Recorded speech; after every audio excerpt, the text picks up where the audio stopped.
Bonjour et bienvenue sur mon podcast La quête de l'équilibre. Je m'appelle Nathalie Ross, je suis auteure et astrologue et passionnée par les animaux. Vous trouverez ici plein d'informations sur les cycles lunaires, notamment des podcasts sur les nouvelles lunes et pleines lunes, mais pas que. On parle aussi de divers sujets, notamment reliés au développement personnel, à l'actualité aussi parfois, au transit planétaire et aussi à l'apprentissage de l'astrologie, mais également des podcasts aussi qui arriveront sur nos amis les animaux et la symbolique qu'on leur accorde dans la spiritualité. En tout cas, je vous souhaite la bienvenue. Si ce podcast vous plaît, n'hésitez pas à le noter sur Apple Podcast. Vous pouvez aussi l'écouter sur YouTube et commenter directement. Je veille à répondre à un maximum de commentaires. En tout cas, j'espère que vous êtes bien installés et je vous souhaite maintenant une très bonne écoute. Bonjour, j'espère que vous allez bien, que vous passez une bonne semaine, que vous êtes prêts ou prêtes pour la nouvelle lune en Vierge qui aura lieu après-demain, puisque le podcast sort le mercredi et la nouvelle lune c'est vendredi. D'ailleurs, si vous ne l'avez pas fait, je vous invite à écouter le podcast sur la nouvelle lune en Vierge. C'est important parce que déjà, je sais que principalement, alors majoritairement, mais pas que, vous êtes des femmes à m'écouter, et les femmes, on est reliées, si je puis dire, au cycle lunaire par rapport à notre cycle menstruel, il y a un lien entre les deux, donc c'est d'autant plus important que d'accepter, si je puis dire, le fait que nous sommes des êtres cycliques, que on a des périodes plus favorables pour prendre des nouveaux départs, des périodes plus favorables pour se régénérer, pour se reposer, etc. Donc moi je parle bien évidemment d'un point de vue astrologique, je suis pas gynécologue, je suis pas médecin, mais c'est vrai que la nouvelle lune en Vierge, elle est particulièrement reliée à cette connotation puisque le signe de la Vierge il représente la santé. Seulement la santé, elle est physique, elle est aussi mentale, et elle est aussi organisationnelle, si je puis dire, parce que on peut parler de la santé des affaires, de la santé des finances, la santé d'une relation, la santé peut-être même d'un projet, c'est possible.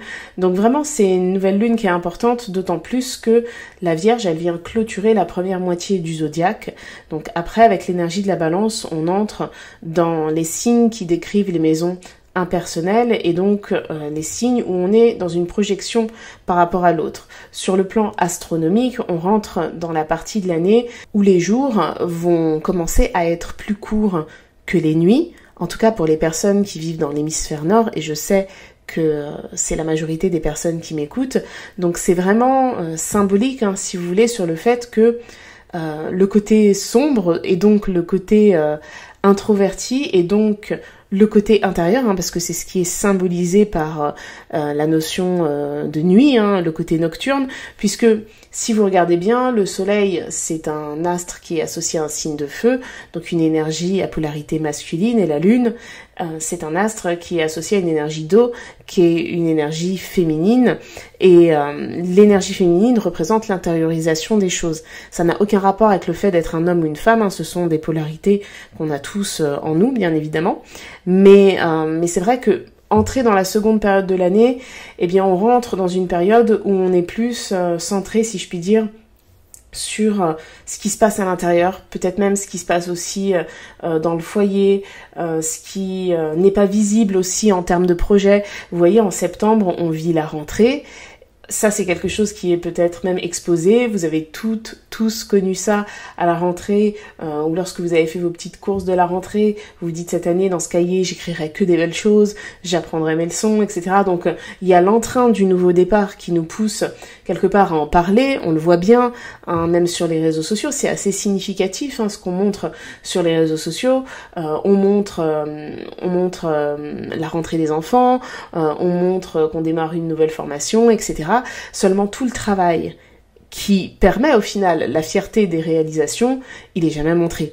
C'est-à-dire que quelqu'un qui montre par exemple sa transformation physique va pas montrer toutes les heures à la salle, toutes les envies de craquage, etc. Un enfant qui montre son bulletin scolaire à ses parents, au final, il montre pas, c'est moins visible toutes les périodes où il a travaillé, où il a fait ses devoirs, où il a écrit ses dissertes et tout. Donc bon, les parents peuvent être là et aider, mais c'est quelque chose d'intérieur. Quand vous commencez une nouvelle formation, par exemple, vous n'allez pas montrer, si je puis dire, c'est pas quelque chose de visible, c'est quelque chose qui part de l'intérieur aussi, parce que c'est aussi relié à toutes les émotions que ça va générer. Par exemple, une personne qui est à la quarantaine et qui démarre une formation, eh bien, ça va susciter plein de questions, peut-être parfois l'envie d'abandonner, peut-être parfois des questionnements, est-ce que c'est le bon choix, est-ce que j'ai pas mis mon argent là-dedans alors que ça n'en vaut pas le coup, etc. Donc tout ça, c'est le chemin, et le chemin, il est généralement caché, en fait. Pourquoi ? Parce que c'est parce qu'il fait rêver, déjà. C'est aussi ce qui nous met dans l'inconfort. On n'a pas forcément envie de montrer nos inconforts à tout le monde, hein. Et puis c'est aussi quelque chose qui n'est pas visible, parce que quand on est vraiment occupé à étudier, on n'a pas le temps, en général, de voir des amis à ce moment-là. Alors, je donne l'exemple des réseaux sociaux parce que aujourd'hui, les réseaux sociaux prennent une place importante dans notre vie, mais en réalité, c'est ce qui se passe dans la vie aussi. Quand vous êtes dans un processus d'études, vous voyez moins vos amis, donc vous êtes plus, si je puis dire, chez vous ou sur votre lieu de formation, par exemple. Donc tout ça, toute cette notion d'intime, au final, c'est quelque chose qui est un peu plus présent dans la seconde partie de l'année. D'ailleurs, dans cette seconde partie de l'année, on trouve aussi les fêtes familiales de fin d'année. Donc c'est vraiment le fait de se retrouver dans le cocon. Il y a le côté aussi traditionnel par rapport à tout cela, etc. Donc d'ailleurs, pour la petite histoire, si vous regardez bien la moitié du zodiaque, vous verrez que dans la seconde moitié, il n'y a qu'un seul signe de feu. Alors que dans la première, il y en a deux quand même. Dans la seconde moitié du zodiaque, il y a 2 signes d'eau, qui sont des signes émotionnels, qui parlent de ce qui se passe vraiment à l'intérieur, etc. Et ça, c'est pas anodin, si je puis dire. Parce que forcément, le zodiaque, il démarre avec le signe du Bélier, qui est très motivé, qui est très visible aussi, qui est très entreprenant, etc. Ça correspond à la période de l'année où c'est le printemps, où donc la vie reprend, si je puis dire. Les animaux qui hibernent sortent de leur tanière, la nature reprend le dessus. Donc j'insiste sur l'hémisphère nord, puisque en bas c'est inversé. Mais en tout cas, c'est vrai que on est dans une dynamique qui est beaucoup plus visible. Donc ce côté intérieur, il démarre avec l'énergie de la balance. Donc là, la nouvelle lune en Vierge, c'est, si je puis dire, la dernière nouvelle lune avant de basculer dans ce côté qui est un peu plus intérieur. Bref, bon, c'était une longue introduction, je pensais pas que j'allais autant parler, mais je pense que c'est des infos intéressantes. En tout cas, aujourd'hui, on se retrouve pour parler de la notion de rétrograde. J'ai fait un sondage l'autre jour sur mon compte Instagram pour savoir de quoi vous aimeriez parler au cours de ce podcast. Et vu que la rétrograde de Mercure, elle est assez violente, assez intense pour beaucoup d'entre nous. D'ailleurs, j'ai fait un réel sur le sujet et il y a beaucoup de commentaires avec des personnes qui partagent leurs expériences. C'est vrai que c'est pas très évident. Et donc on va voir la notion de rétrograde dans sa globalité, parce qu'il n'y a pas que Mercure qui rétrograde. Et d'ailleurs, actuellement dans le ciel, Mercure n'est pas la seule planète à rétrograder. On a toutes les planètes lentes qui rétrogradent également. Mais on va voir pourquoi ça a plus d'impact quand c'est Mercure, et surtout voir la définition de la rétrograde, puisqu'il y a beaucoup de personnes qui me posent la question. Donc, quand on dit qu'une planète rétrograde, on parle en réalité du fait qu'elle semble reculer d'un point de vue terrestre. C'est-à-dire que toutes les planètes tournent autour du Soleil, et en fait, en fonction de la vitesse à laquelle elles vont, parfois, d'un point de vue terrestre, on a l'impression de les dépasser ou de se faire dépasser par ces dernières, et donc du coup, ça donne l'impression qu'elle rétrograde. Pour Mercure, par exemple, qui est une planète proche du Soleil, qui est la planète la plus proche du Soleil, bien évidemment qu'en étant plus proche que la Terre, elle fait le tour du Soleil beaucoup plus vite. Donc Mercure, symboliquement, dans notre course, nous double. Et donc, par rapport à cet effet d'optique, on a l'impression d'un point de vue terrestre qu'elle recule en fait. Donc c'est vraiment une illusion qui est liée à la durée de révolution des planètes autour du Soleil par rapport à l'endroit d'où on observe cela, c'est-à-dire la Terre. Donc la Terre, elle est plus rapide que les planètes qui lui sont extérieures, c'est-à-dire toutes les planètes à partir de Mars, donc Mars, Jupiter, Saturne, Uranus, Neptune et Pluton. Et par contre, la Terre, elle est plus lente que Mercure et Vénus qui sont proches du Soleil. Le Soleil, c'est le centre, donc bien évidemment, tous les astres font une rotation autour de lui, donc ils ne rétrogradent pas, et la Lune, elle ne rétrograde pas, puisque la Lune, elle concerne uniquement la Terre, c'est notre satellite naturel, c'est elle qui tourne autour de nous. Donc, c'est vrai que c'est quelque chose qui se produit quand, dans le cercle de rotation, la Terre est proche des dites planètes. Donc alors vous allez me dire, la Terre n'est jamais proche d'Uranus. Bien évidemment, mais c'est en fonction de sa position dans le cercle par rapport à la course du Soleil. C'est pas une proximité qui est reliée au fait d'être la planète la plus proche. Sinon, il y aurait que Vénus et Mars qui seraient concernés.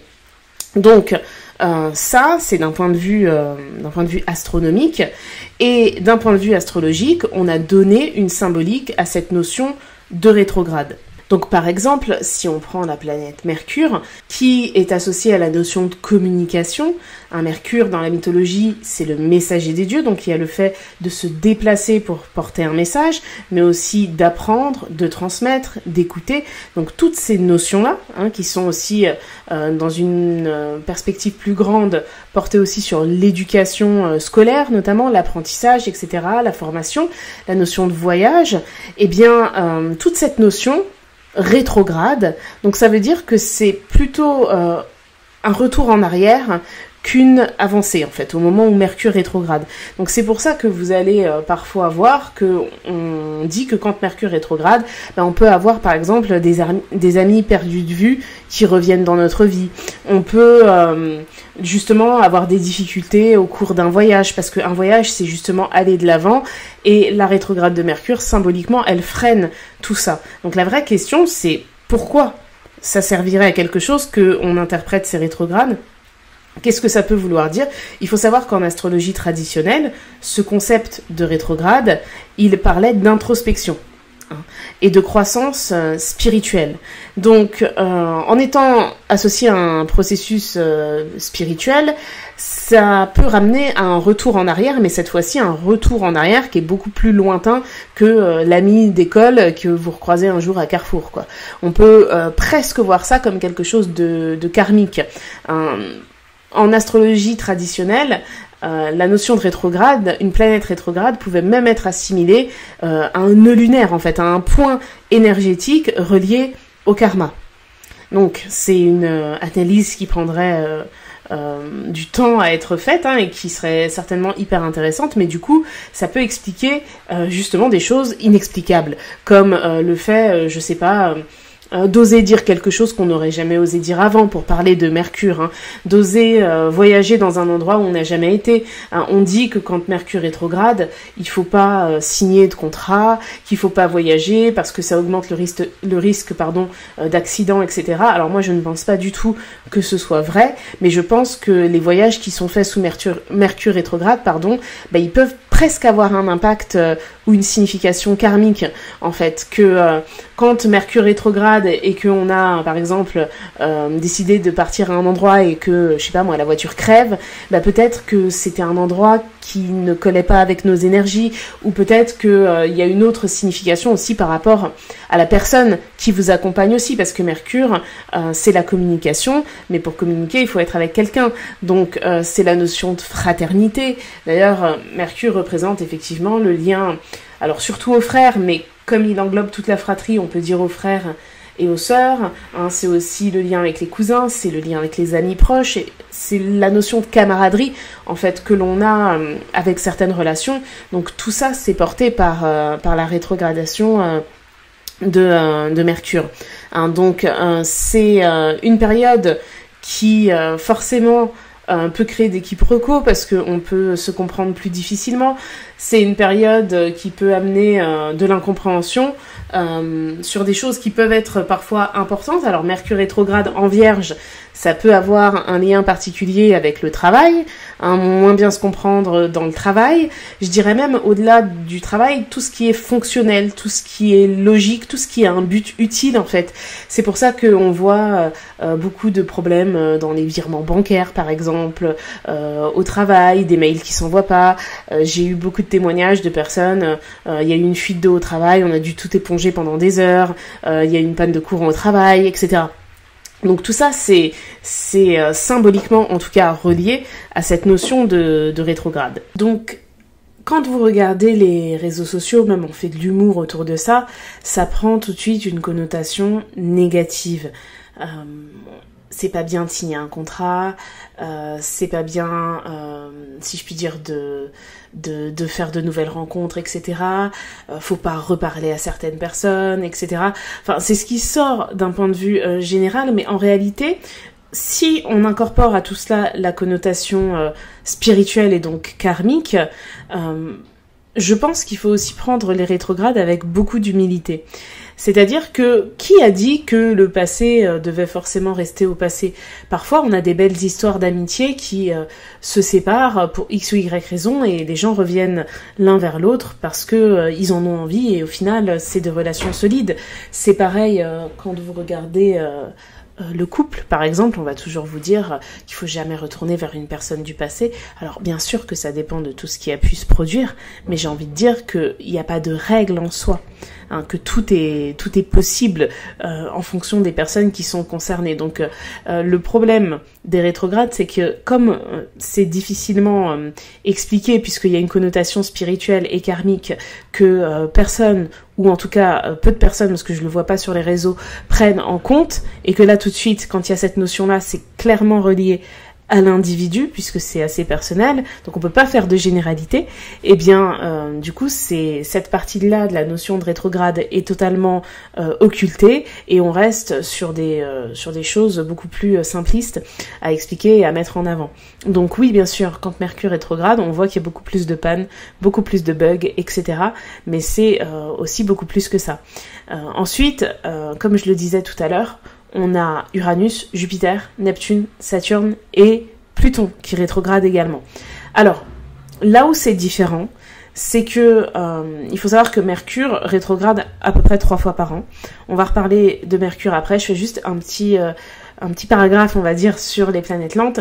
Les planètes lentes, vu qu'elles sont à l'extérieur, si je puis dire, par rapport à la position de la Terre vis-à-vis du Soleil, elles sont à l'extérieur. Je parlerai de Mars après, parce que Mars c'est spécifique, mais Uranus, Jupiter, Neptune, Saturne et Pluton, elles rétrogradent toutes, plusieurs semaines par an, à peu près aux mêmes périodes. Hein. Donc quand Uranus a commencé à rétrograder en août, on sait que ça va durer jusqu'à janvier. Hein. Donc c'est, si vous voulez, la fin d'année, elle est souvent rythmée, en tout cas depuis que je m'intéresse à l'astrologie, peut-être que ça se décale un petit peu, mais c'est pas très flagrant. C'est souvent rythmé par cette notion de rétrograde d'Uranus, justement. Hein, Uranus, c'est le futur, c'est les innovations, c'est les groupes, etc. Donc Uranus qui rétrograde en Taureau, c'est tous les ans depuis 2019, et ça va être tous les ans jusqu'en 2026. Donc vous voyez, on peut pas analyser les choses de la même manière. Jupiter qui rétrograde en Taureau, par contre, c'est que cette année. Hein, parce que Jupiter change de signe à peu près tous les ans. Donc c'est vrai que c'est l'expansion, c'est l'avancée des choses, c'est la notion d'excellence. Pendant la rétrograde de Jupiter, on peut, si je puis dire, moins ressentir une évolution. Vous savez, quand on est dans un projet et que parfois des choses se mettent en place rapidement, et puis après pendant 2 mois, on stagne. Ou alors, on avance, mais c'est plus aussi flagrant qu'au début et on a l'impression de stagner. Cette impression de stagner peut être marquée par Jupiter rétrograde, par exemple. Mais après, chaque rétrograde devrait être analysé, si je puis dire, séparément. Mais les rétrogrades des planètes lentes, elles durent toujours au moins plus d'1 mois, voire plus de 2 mois même en général. Donc c'est pas pareil. Un Pluton rétrograde dans le signe du Capricorne, ça fait depuis 2008 que Pluton rétrograde dans le signe du Capricorne, donc c'est pas nouveau. Vous voyez ce que je veux dire? Pareil pour Neptune en Poisson. Saturne en Poisson, c'est la première fois par contre. Et j'avais fait une masterclass sur Saturne en Poisson, elle est toujours disponible si vous voulez aller l'écouter, vous l'avez pareil dans le lien de ma bio Instagram.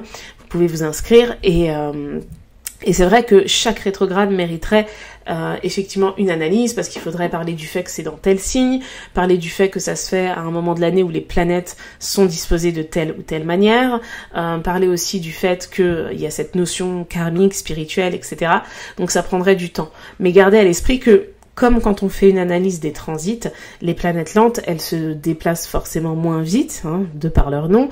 Elles restent souvent des années dans un même signe, et donc l'analyse n'est pas pareille. Tandis que Mercure, c'est une planète rapide. Hein. Dans le thème astral, vous avez les planètes rapides et les planètes lentes. Les planètes lentes, elles marquent la génération à laquelle vous appartenez, et les planètes rapides, elles marquent vraiment votre personnalité. Mercure, c'est votre manière de communiquer. Hein, d'ailleurs, vous êtes d'un signe, par exemple, on va dire une personne qui est du signe des Gémeaux, elle a Mercure en Gémeaux, en Cancer ou en Taureau. Donc c'est votre personnalité, votre manière de communiquer, votre manière d'apprendre, votre manière de transmettre, de vous intéresser aux choses. C'est votre curiosité, c'est aussi votre âme d'enfant, quelque part, entre guillemets, votre insouciance. C'est votre jeunesse, c'est la jeunesse que vous portez avec vous même à travers les âges, etc. Donc c'est vraiment personnel. Hein, c'est comme Vénus, c'est comme Mars. Pour parler rapidement de Mars, quand Mars rétrograde, c'est simple, c'est une fois tous les 2 ans. Hein. Toutes les autres planètes rétrogradent au moins une fois par an. Vénus, ça peut arriver qu'il y ait une année où elle rétrograde pas. Il me semble qu'en 2022, elle n'a pas rétrogradé parce qu'elle l'a fait directement soit en décembre ou en janvier. Je crois que c'est tous les 13 mois à peu près, ou 12 mois et 2 semaines, donc à peu près, hein, vraiment. Mais en tout cas, Mars, c'est tous les 2 ans. Pourquoi ? Parce que la Terre fait le tour du Soleil en 365 jours, à peu près, et Mars, d'un point de vue terrestre, met 2 ans à faire le tour du Soleil. Donc, quand la Terre, elle a fait un tour, Mars, il a fait la moitié. Donc, il y a forcément un moment où la Terre, elle dépasse Mars et on a l'impression que Mars recule et ça se produit tous les 2 ans. En 2022, Mars a rétrogradé dans le signe des Gémeaux. Donc, en 2023, il ne rétrograde pas et ça se fera en 2024. On en reparlera, on aura le temps d'en reparler, vous inquiétez pas. En tout cas, pour revenir à cette rétrograde de Mercure dans le signe de la Vierge, il faut prendre en considération toute l'année, si je puis dire, 2023, et j'avais fait un agenda. Alors je sais qu'il y a beaucoup de personnes qui me demandent si cette année je vais refaire un agenda, pas en maison d'édition, ça n'a pas été prévu, hein, parce que c'est un travail qui est quand même assez long. Je vais prévoir autre chose qui se fera sous forme de fichier PDF, mais je n'ai pas pu faire d'agenda, en tout cas cette année. Donc voilà pour la petite histoire. Par contre, j'ai fait un éphéméride de la lune du jour, de mon compte La Lune du Jour, qui est disponible en précommande d'ailleurs sur la Fnac, sur Amazon, etc. Pareil, vous allez sur le lien dans ma bio, vous avez le lien, ou alors vous allez sur le compte La Lune du Jour. Le lien, il est là-bas aussi. Donc, tout ça pour dire qu'en 2023, les rétrogrades de Mercure, elles se sont toutes faites dans des signes de terre. 2023, c'est une année de préparation. Donc, maintenant, elle est bien entamée, c'est simple, il nous reste un peu moins de 4 mois. Et oui, le temps passe vite, c'est bientôt Noël. Hein, j'ai vu l'autre jour c'était une vidéo qui disait que ils étaient en train de décongeler d'un glaçon Maria Carré, que ça commençait, donc voilà, Noël, ça arrive bientôt. Mais 3 mois et demi, c'est quand même bien.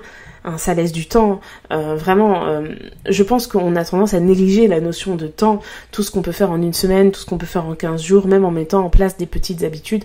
Mais bon, ça aussi j'en reparlerai. Mais la notion de temporalité a été très importante cette année, elle l'est toujours jusqu'à la fin de l'année. Pourquoi ? Parce que le temps, c'est Saturne. Et déjà, cette année, Saturne a changé de signe, donc le rapport au temps a changé.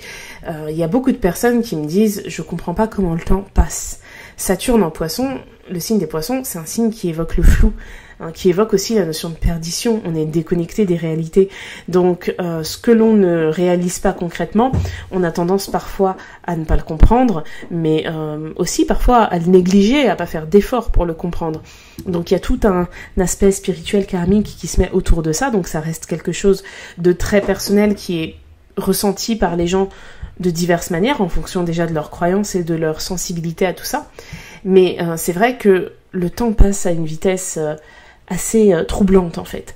On ne sait plus vraiment ce qui s'est passé au mois d'avril. On a l'impression que ça s'est passé il y a 2 ans, et en même temps, on a l'impression que c'était hier. Enfin, c'est très flou, c'est très confus. Et d'autant plus que 2023, c'est ça que je voulais dire, toutes les rétrogrades de Mercure ont lieu, et ont eu lieu, parce que ce n'est pas la dernière, dans des signes de terre. Donc on a une rétrograde dans le signe du Taureau, là on a une rétrograde dans le signe de la Vierge, et l'année va se terminer avec une rétrograde de Mercure dans le signe du Capricorne. Et ça, c'est très important, d'autant plus que au 1er janvier 2024, Mercure sera rétrograde en Capricorne.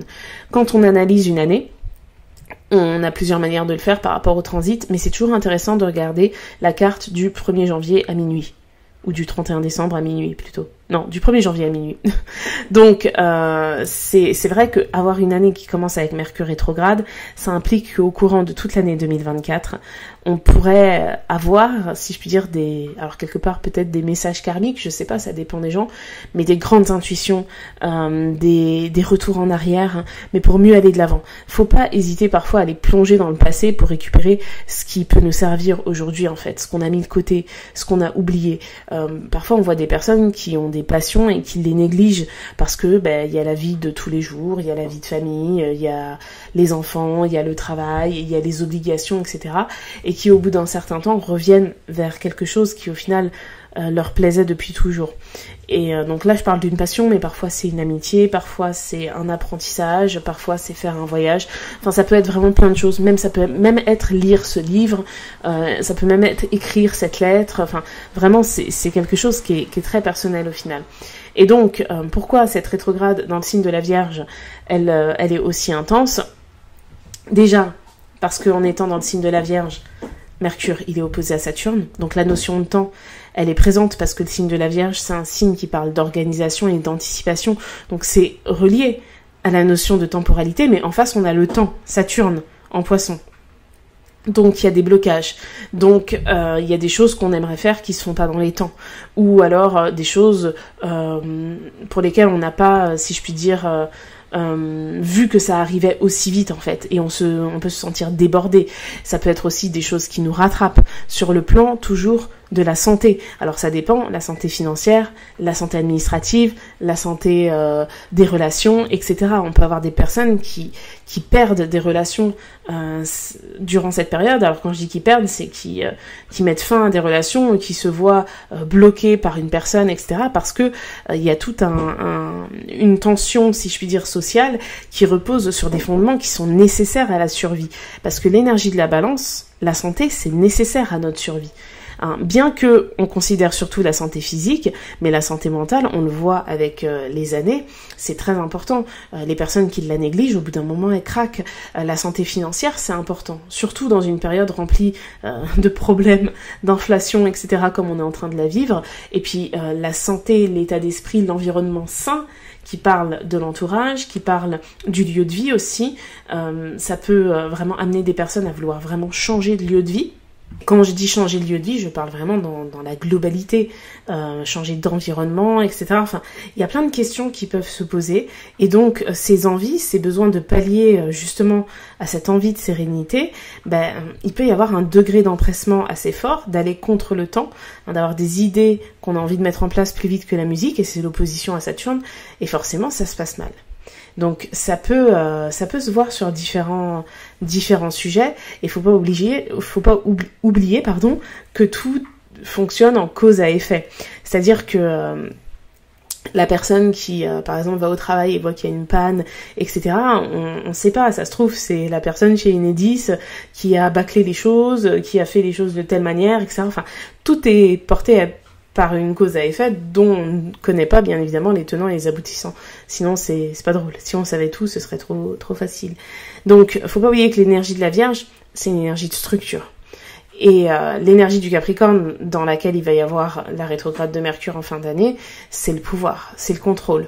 Donc c'est un peu l'aboutissement de ce que représente le Taureau et la Vierge quand on prend l'ordre du zodiaque par rapport au signe de terre. En premier, vous avez le Taureau qui est fixe, donc qui maintient les piliers des fondations, qui est structuré, qui est travailleur aussi, mais qui est fixe pour pouvoir donner une ligne directive. Après, on a la Vierge qui, elle, est mutable, donc elle est ouverte sur d'autres modes de fonctionnement. Il n'y a pas du tout le côté, si je puis dire, fermé et trop prudent, qui apporte une peur du changement. La Vierge, elle, dès qu'elle trouve que c'est plus logique, que c'est plus pragmatique, que ça permet d'aller plus vite, elle va opter pour de nouvelles solutions, de nouvelles méthodes. Le Taureau, c'est plus difficile. Et le Capricorne, c'est totalement exclu. Puisque le Capricorne, il arrive après la Vierge, et justement, la Vierge a fait le boulot, elle a mis en place des choses qui fonctionnent, pourquoi on va changer ce qui fonctionne. C'est pour ça qu'on retrouve cette manière de fonctionner, des fois, chez des personnes qui ont beaucoup de Capricorne dans leur thème. Donc, cette rétrograde, elle est intense, mais elle est portée par un besoin d'évolution. Parce qu'il ne faut pas oublier que Uranus et Jupiter sont dans le signe du Taureau, et donc sont en harmonie avec ce Mercure rétrograde. Donc ok, ils rétrogradent tous les deux. Il me semble qu'en décembre, quand Mercure va rétrograder dans le signe du Capricorne, Uranus sera toujours rétrograde, mais Jupiter ne le sera plus. Donc la volonté de grandir, si je puis dire, elle sera beaucoup plus forte, elle sera beaucoup plus claire. Par contre, les idées pourraient être, elles aussi, confuses, portées par le passé, etc.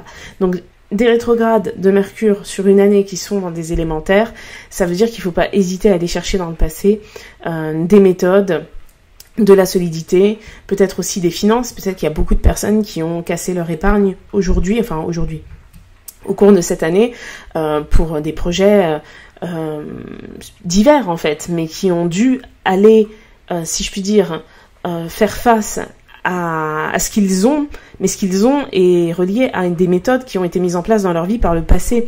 Donc peut-être qu'il y a des personnes qui se sont réconciliées avec des personnes auxquelles elles ne parlaient plus. Peut-être qu'il y a des apprentissages que vous pensiez sur l'instant que ça ne vous servait pas, mais au final ça vous a servi cette année, etc. Donc ce que ça veut dire surtout, c'est qu'il ne faut pas oublier que le présent d'aujourd'hui est le passé de demain. Hein. Donc ça c'est vrai qu'on n'a pas tendance à voir les choses comme ça, hein, parce qu'on nous dit qu'il faut vraiment être dans l'instant présent, et c'est vrai aussi. Mais du coup, il y a beaucoup de choses au cours de cette année 2023 que vous avez fait sur le plan mercurien, donc sur le plan de l'apprentissage, sur le plan relationnel, bon j'ai déjà tout cité avant, qui ne vous serviront pas forcément immédiatement, mais qui vous serviront plus tard. Et plus tard, ça peut être dans quelques années, hein. Ça peut être la prochaine fois que Mercure rétrograde en Terre, ça peut être, je sais pas, faudrait que je regarde, c'est peut-être dans 6 ans, j'en sais rien, mais il faut vraiment garder à l'esprit que nous sommes des êtres cycliques et que rien, entre guillemets, ne se fait par hasard.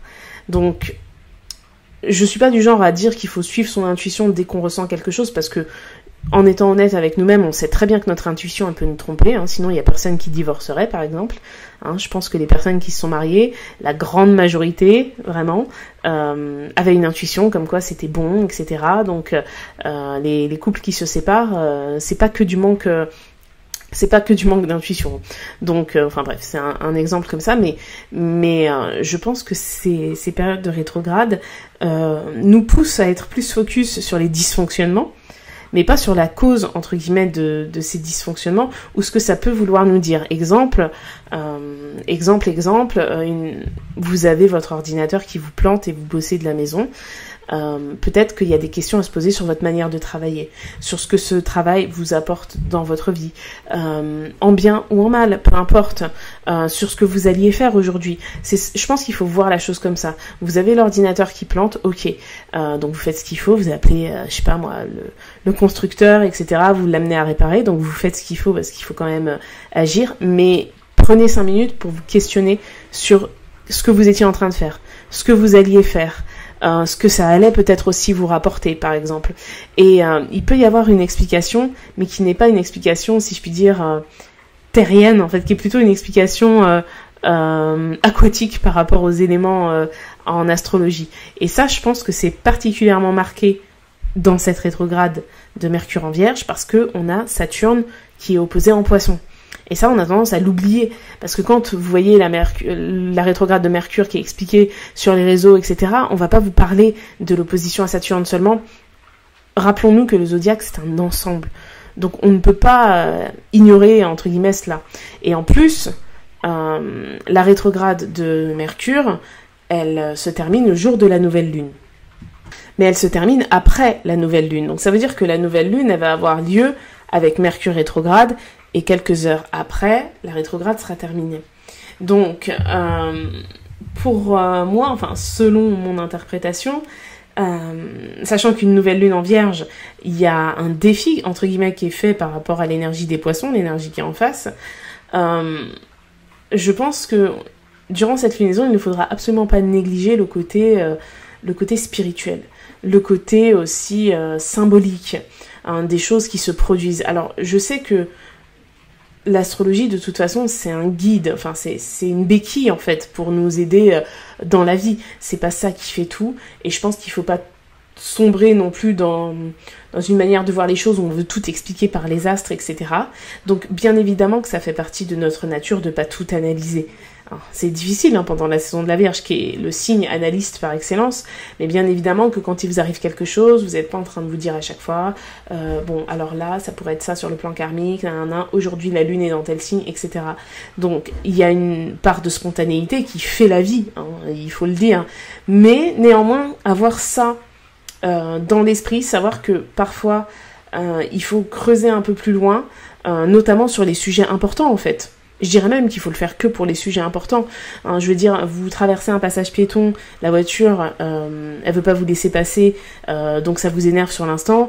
Là, je pense que ça sert à rien de chercher la connotation karmique, quoi que ce soit, etc. À la limite, on s'en fout, quoi. Mais, quoique, ça dépend de ce que ça génère après sur votre journée.